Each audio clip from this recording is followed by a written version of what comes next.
Hello lovelies, you are welcome back to another tutorial. In today's video I want to show you guys how to cut and stitch this cow neck top, and the stitching is going to be another style, so I implore you guys to stay to the end of the video.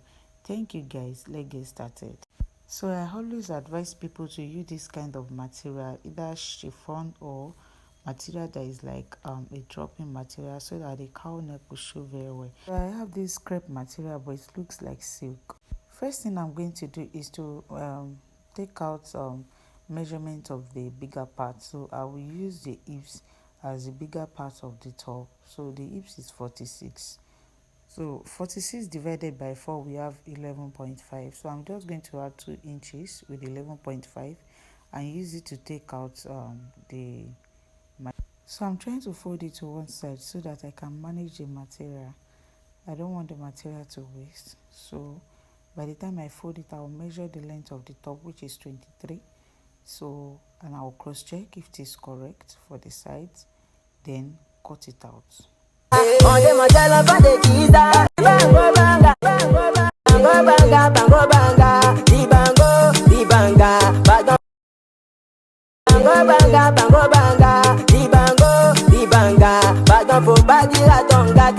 So I've been able to cut it out, so I'm going to cut out the back part, the back piece first. So now I want to measure my neck width. My neck width is going to be 4 inches, 4 inches to the side. Then the shoulder is going to be 8 inches, 8 inches. So I'm going to mark 8 inches. I'll mark it down like so. I'll mark it down to 8 inches. So it's going to be 8 by 8 inches, 8 inches by 8 inches. So then I'm going to mark it to the side again so that I can trace out my armhole cuff. So I'm rolling it out like so.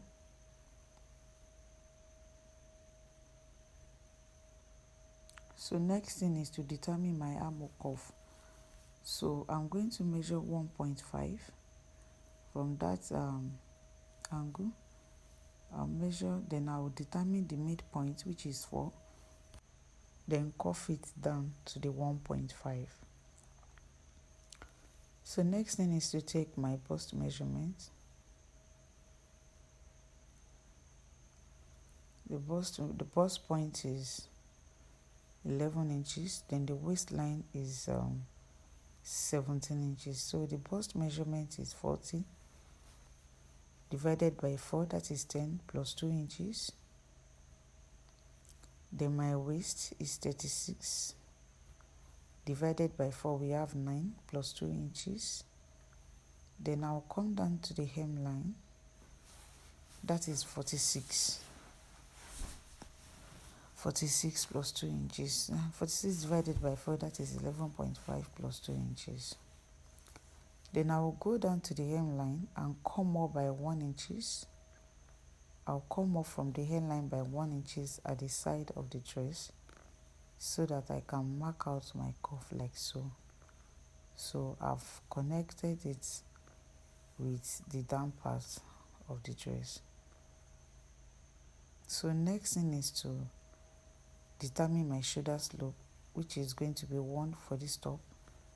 So the neck depth of the back, the neck depth is going to be 1.5 inches. So I'll connect it with the neck width and cuff it together like so. So now, after rolling it out, I'll just go ahead and cut it out.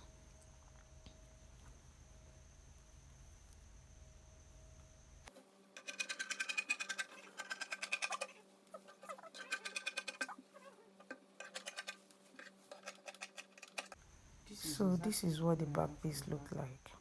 Now I want to cut the front piece. So I've placed the material on the other side that remains. So I've measured 11 inches downward to the shoulder of the back piece. So I'm marking it, I'm tracing it out. See the way I folded it. See the way I folded the back piece on it.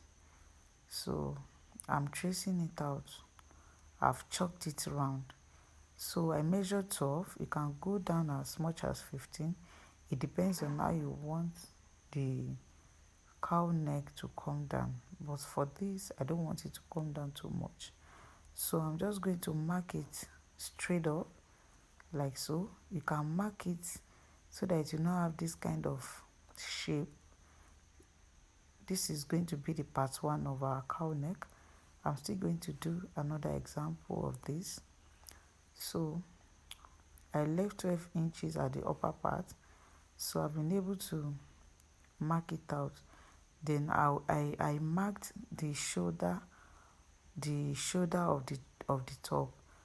So by the time I'm cutting it out, I'm going to notch that part so that I will know where to stop my joining for the front. So now by the time I finish joining it, that is how it's going to look like. Now I'll cut out the other part, the side piece and the down part. So guys, this is what it looks like. I'll cut lining, I'll cut inner that I'm going to use for the upper part. I'll cut it out now and take it to the machine to make my joinings. Now I want to cuff out my front armhole. So I'll measure in 1/2 inches from the armhole and connect it like this and cut it out,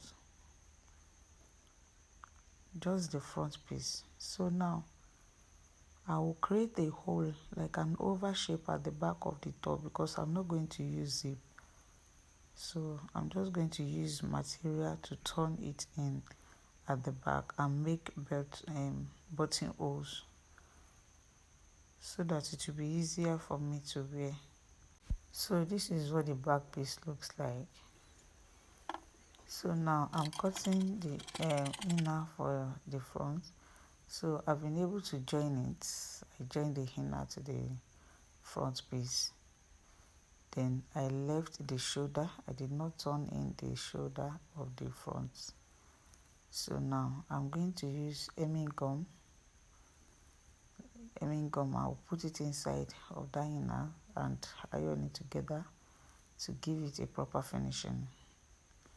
So I'm just going to put little pieces under. So I'll iron it with it.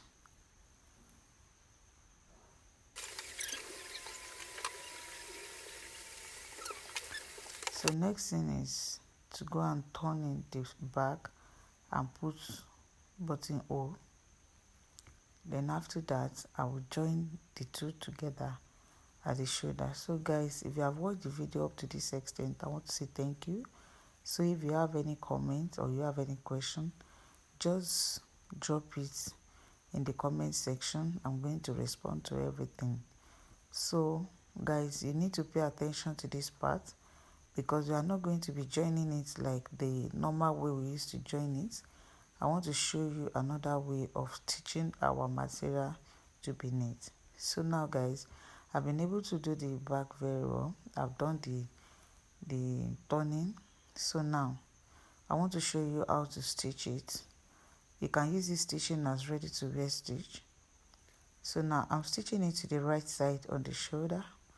I'll stitch it to the right side of the material first. So I'm going to stitch it like so. After this one, I'll stitch the side like so as well. I'll stitch it to the right side. I'm stitching it to the right side. So after stitching it like this, I'm not going to stitch it inside again. So this is the sleeve. I've been able to put elastic. So after that, I'll just join it. Then our top is ready. So thank you guys. See you in my next video. This is the outcome of the top. Thank you for watching to this extent. So guys, if you have anything to say, please drop it in the comment section. I will reply to all the comments and the questions there. Thank you.